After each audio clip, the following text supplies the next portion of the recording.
ভয় পাই কাছে কেডা ভয় পাবি ওই মাত্র যা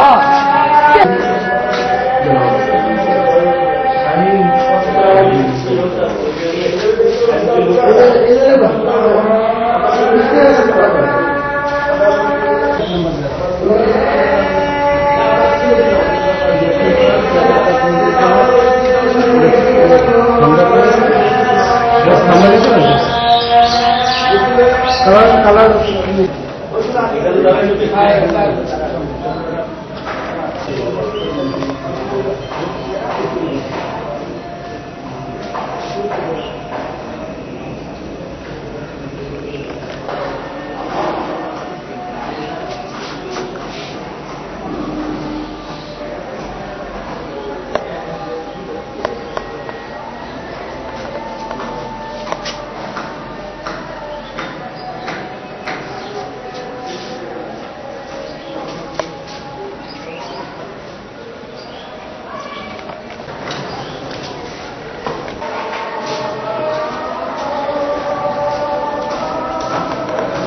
খালি খসাই পড়তেছে ওই যে ওইটাও নেই ওই যে খসাই পড়তেছে দুই জায়গায় আসবে না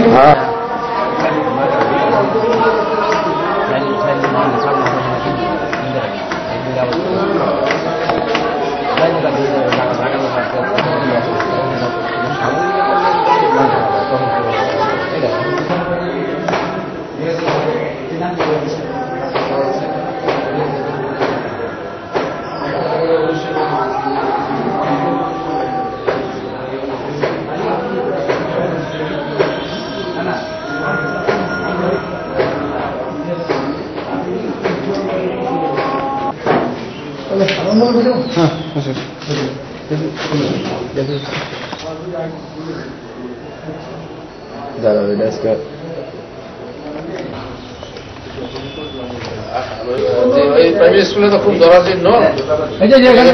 টিভিতে কভারেজ দিয়েছি ডিজি বলা বলা আছে খান সাহেব বলা আছে সেক্রেটারি বলা আছে বলে দিচ্ছে অবশ্য আপনাদের ডিউটি ওনারা আসছিল এসে দেখে গেছে আর কি আমিও ছিলাম তো এটা ভাইঙ্গা নতুন বিল্ডিং করার জন্য আমরা প্রস্তাব দিচ্ছি তো ওনারা অ্যাকসেপ্ট করছে তো এটার উপরে একটা আমরা নিউজ করতেছি আমরা একটু সদয় হলে আমরা একটু তাড়াতাড়ি বিল্ডিংটা পাবো আর কি আরো নজর রাখেন রাখি ক্লাস করে আমাদের ঐতিহ্যবাহী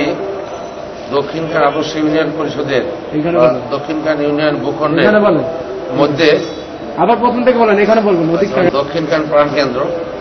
এই প্রাণকেন্দ্রে আমাদের এই সরকারি প্রাথমিক বিদ্যালয়টি অবস্থিত এই বিদ্যালয়ের জায়গা প্রায় 2 বিঘার মতো এই স্কুলটি 1939 সালে সৃষ্টি হয়েছে এই এলাকার এই অঞ্চলের মুরব্বীজনেরা করে গেছিলেন আমরা ধীরে ধীরে যদিও 3টি বিল্ডিং এই পর্যন্ত করতে সক্ষম হয়েছিলাম এই এলাকাবাসীর শ্রমের মাধ্যমে বর্তমান যুগে এই বর্তমানের দেশের প্রেক্ষাপটে এই 3টা ভবন আমাদের দৃষ্টি থেকে 3টা ভবনই অকেজ এটা এই সময়ে এই যুগে এই ধরনের বিল্ডিং আর চলে না বিশেষ করে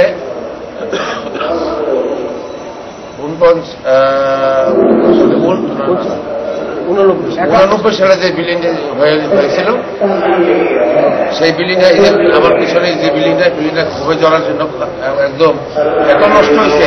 ছেলেমেয়েরা লেখাপড়া করতে পারে রুমের যে অসুবিধা রুমের যে অযোগ্যতা প্রকাশ আছে আপনারা দেখছেন যে রুমের অযোগ্যতা ওদের বসার জায়গা নেই বাথরুম তো নেই স্কুলের ছাত্রছাত্রীর সংখ্যা 1700-র মতো বসার জায়গা নেই বেঞ্চ বলতে ভালো নেই রুমের অবস্থা খুবই খারাপ খুবই শোচনীয় যেন ছেলেমেয়েরা লেখাপড়া করার কোনো উপযুক্ত পরিবেশ আমরা ইতিমধ্যে এই প্রাইমারি শিক্ষকদের এবং প্রাইমারি অধিদপ্তরে আমরা সকলকে বেতন বলেছি যে স্কুলের অবস্থা দুরবস্থা তাদের নতুন বিল্ডিং এর একটা উদ্ভব ঘটান একটা নতুন বিল্ডিং দরকার। যে কোনো মুহূর্তে অ্যাক্সিডেন্ট হতে পারে,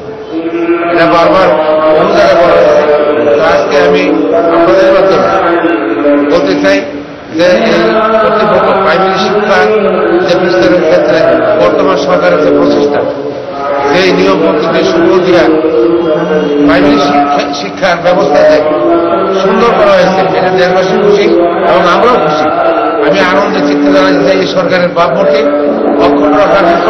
আরো পরিস্ফুটিত করার জন্য এই বিদ্যালয়ের মানসম্মত একটা বিল্ডিং করা দরকার। সেহেতু আপনাদের মাধ্যমে বলছি যে বিদ্যালয় কর্তৃপক্ষ, সরকারি বিদ্যালয়গুলোর কর্তৃপক্ষ বলতে যেগুলো আছে, কর্তৃপক্ষ যদি এদিকে ধরে দৃষ্টি করছে, তারা যদি সুযোগ না দেয় এই বিল্ডিং সহজে হবে না। এই দেশে শিক্ষা বিস্তারের লক্ষ্যে বর্তমান সরকারের দেশের মানুষের যে ইচ্ছা আশা আকাঙ্ক্ষা আছে, সেটা বাস্তবে রূপ দিতে হলে এখানে নতুন নিয়মে, নতুন মাপে এবং নতুনত্বের আবির্ভাব ঘটাই, নতুন আঙ্গিকে নতুন বিল্ডিং সাজাতে হবে। এরপরে ছেলে মেয়েদের প্রতি সুনজর দেওয়া আমাদের অত্যন্ত জরুরি। এখানে যারা লেখাপড়া করে, গরিব ছেলেমেয়েরা বেশি লেখাপড়া করে। এখানে 1700 ছেলে মেয়েদের মধ্যে 1700 ছেলে মেয়ে বসার কোনো উপযুক্ত পরিবেশ নাই। আমি কর্তৃপক্ষকে অনুরোধ করব যে তড়িৎ গতিতে অন্তত এই বিল্ডিংয়ের 4 তলা, কমপক্ষে 4 তলা করার জন্য। আমি এই প্রোগ্রামটা আগেও দিয়েছি, আজকে আপনাদের মাধ্যমে বলতে চাই যে 4 তলা বিল্ডিং করার জন্য আমি অনুরোধ করছি। পাশাপাশি যে ডিজিটাল বাংলাদেশের কথা বলা হয়েছে, বর্তমান সরকারের যে ইচ্ছা আশা আকাঙ্ক্ষা, ডিজিটালকে আরো এগিয়ে নেওয়ার জন্য সরকারের পদ্ধতি প্রকাশ করেছে। এই পদ্ধতিতে আমাদের এখানে যদি ল্যাপটপ দেওয়া হয়, আমাদের এই ডিজিটালের একটা অংশ যদি এখানে প্রকাশ করানো হয়, ছেলেমেয়েরা শিখতে পারবে। কম্পিউটার দেওয়ার জন্য আমি অনুরোধ করবো যে কিছু কম্পিউটার দিলে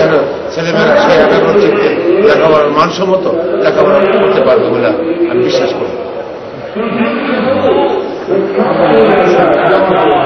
চলে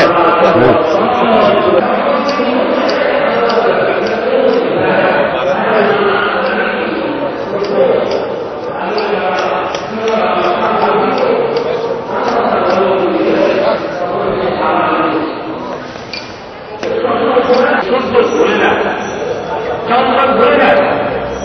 বিজ্ঞানী